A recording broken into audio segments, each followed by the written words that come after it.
Banyak ejen hartanah, banyak juga ahli penjual, mereka tak tahu pun nak semak ketinggian tanah kawasan itu. Jadi kita Alam Budiman nak ke Puncak Alam memang tak lepas. Tak lepas bang.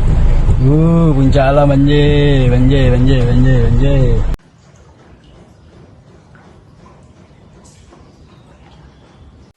Okay guys, bagi salah satu tempat yang amat serius dengan bencana kebanjiran ni, so Seri Muda ya. Tengok tanah dia adalah 16-15 meter dari atas laut. Ketinggian dia.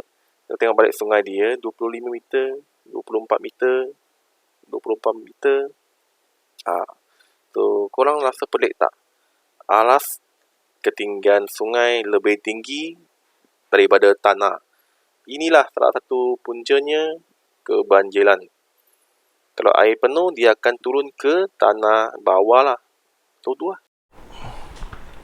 Hai, selamat kembali ke channel saya, Ben Siu Xueling. Minggu lepas bagi Selangor, area Shah Alam, kawasan Kelang dan tempat lain. Kalau kat luar negeri, saya tak berapa pasti. Tapi saya pasti adalah kat Klang Valley, Selangor, kita berlaku banjir yang sangat-sangat amat serius. Saya membaca berita hari ini bagi Selangor, ada 23 orang meninggal dunia sebab puncanya adalah kebanjiran minggu lepas. Bertambah pula, ada subscriber, dia tanya saya sini. Hai Ben, boleh kongsi sama ada Amboni Land terjejas dengan isu banjir? Terima kasih.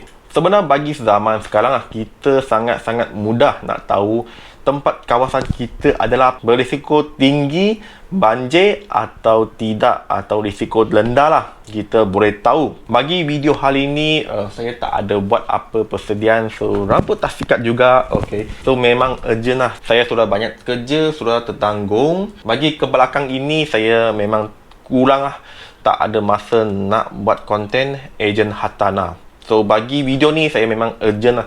Urgent nak bagi tahu, nak kongsikan kepada subscriber saya dan juga penonton di YouTube ataupun Facebook. Awak nak beli rumah atau bakal membeli? Semasa nak beli rumah atau sebelum nak beli rumah, anda perlu semak ketinggian kawasan anda, ketinggian tanah kawasan anda adalah berapa tinggi. Ketinggian bermula atas laut, berapa tinggi di kawasan anda.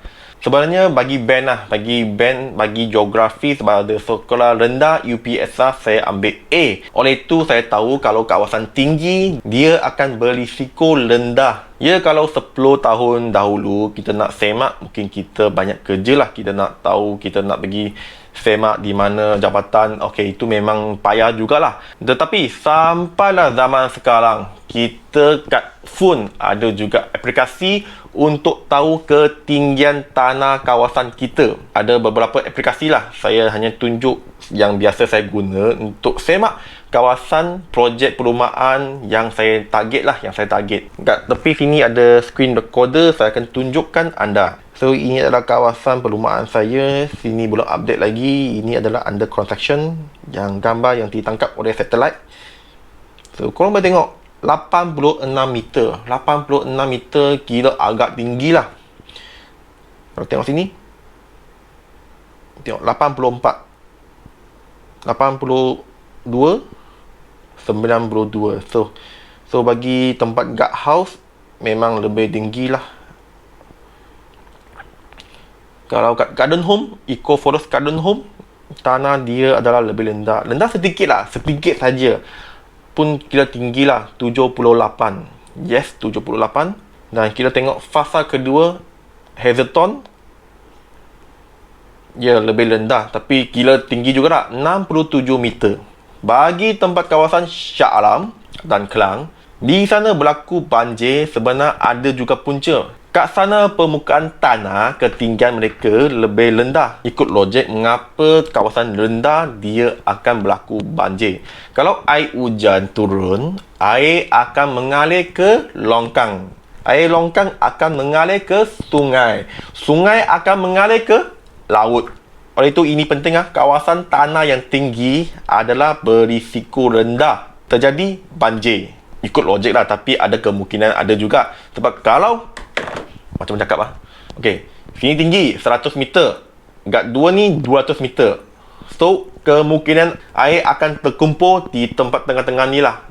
Mana tahu kan? Tapi ikut logik lah, air akan ikut longkang mengalir ke bawah. Ikut graviti bumi lah, air akan turun ke bawah. Tetapi kalau terjadilah longkang sudah sumpat dengan sampah salap, pun akan jadi banjir juga. Sebab air semua kumpul, tak dapat pergi. Faham?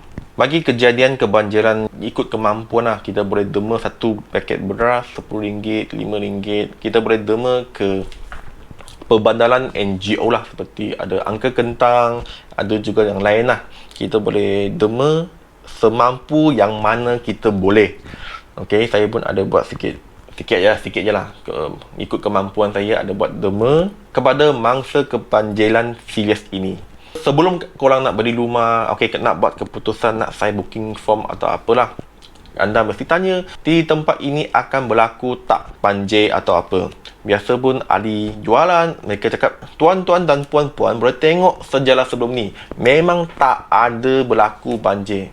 Tetapi bagi minggu lepas, ya, ada banyak tempat yang sebelum ni tak ada banjir, tetapi minggu lepas air masuk ke rumah. Banyak ejen hartanah, banyak juga ahli penjual, mereka tak tahu pun nak semak ketinggian tanah kawasan itu. So, di sini saya berharap video ini dapat manfaat kepada pakar pembeli dan anda yang sedang cari rumah, nak beli rumah. Share kepada kawan anda. Jangan lupa, kalau anda suka video saya dan rasa video saya amat membantu anda, minta bagi saya 2 klik subscribe dan klik like. Dan kita jumpa video yang akan datang. Sekian, terima kasih.